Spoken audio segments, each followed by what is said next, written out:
Today, humanity is absolutely obsessed with staying clean. We have scented body washes, bubbling bath bombs, and antibacterial hand sanitizers on every corner. It feels perfectly normal to step under a stream of hot water every single morning and cover ourselves in a thick, foamy lather. But if you were to travel back in time to almost any point in human history, you wouldn't smell fresh lavender or clean linen. You would smell sweat, rotting animal fat, heavy perfumes, and a staggering amount of stale urine. Curious.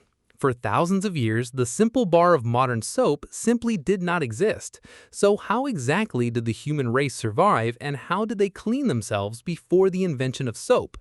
To understand how disgusting our past really was, we have to travel back nearly 5,000 years. The very first evidence we have of anything even remotely resembling soap comes from ancient Babylon, around 2800 BC. Archaeologists digging in the desert discovered ancient clay cylinders inscribed with a very specific and very gross recipe. The Babylonians had figured out that if you took the leftover fat from a slaughtered animal and boiled it together with the white ashes from a fire, it created a weird chemical sludge. But you definitely wouldn't want to rub this on your face. This early mixture was incredibly harsh. It was essentially a burning, highly alkaline paste. The Babylonians didn't use it for taking a relaxing bath. They used it almost exclusively to strip the heavy, natural oils out of sheep's wool so they could dye it for clothing and occasionally to treat severe skin diseases.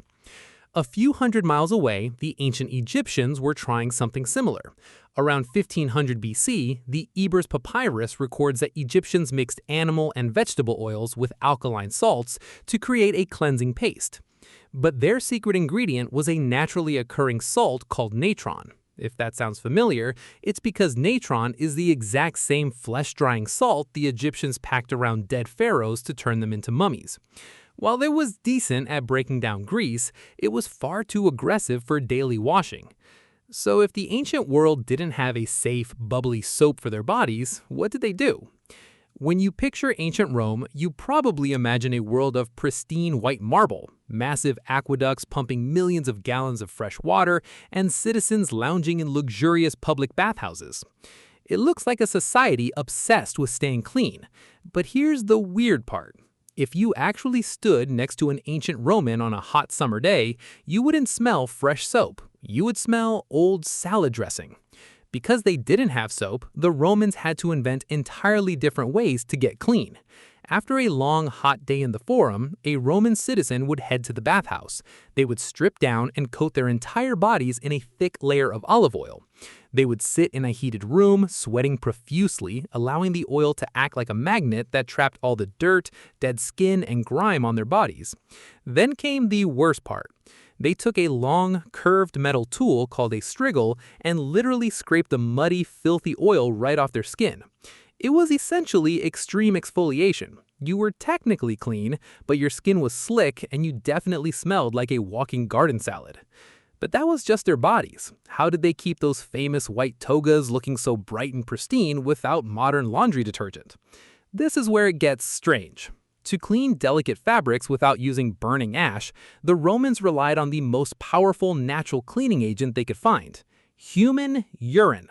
It sounds crazy, but fermented urine is packed with ammonia, which breaks down grease and food stains effortlessly.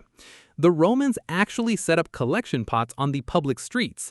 When the pots were full, they were carried away to professional laundry workers called fullers.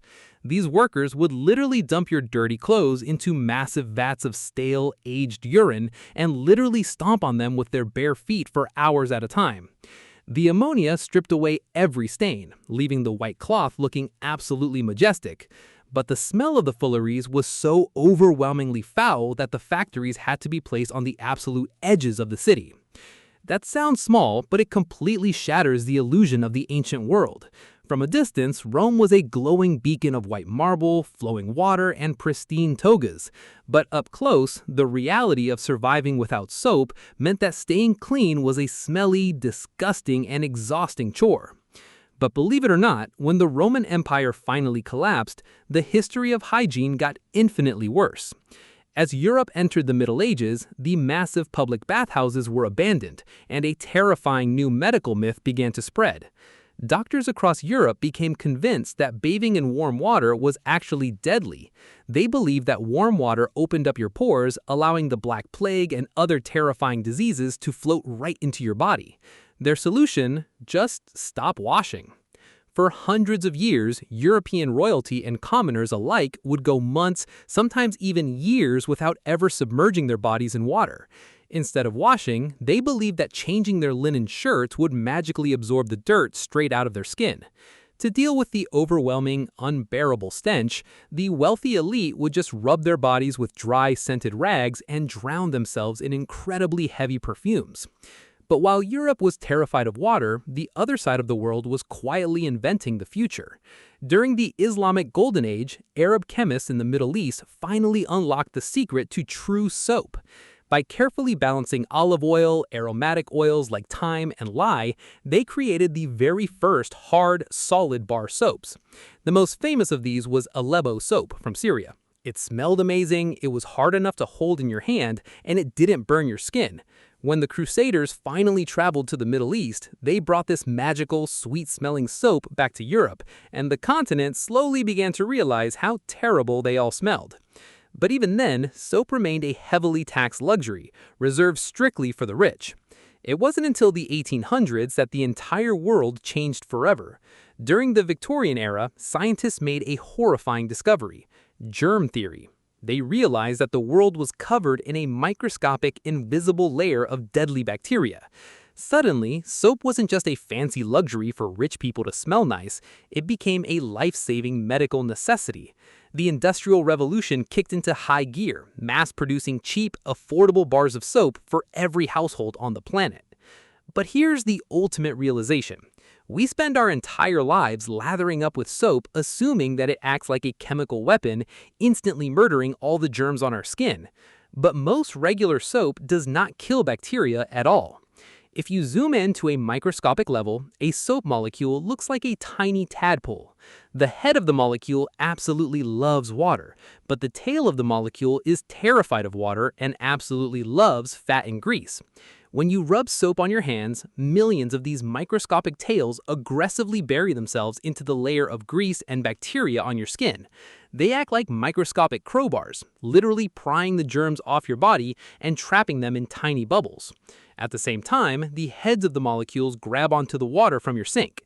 The soap doesn't kill the germs, it just makes the water slippery enough to wash the living bacteria right down the drain.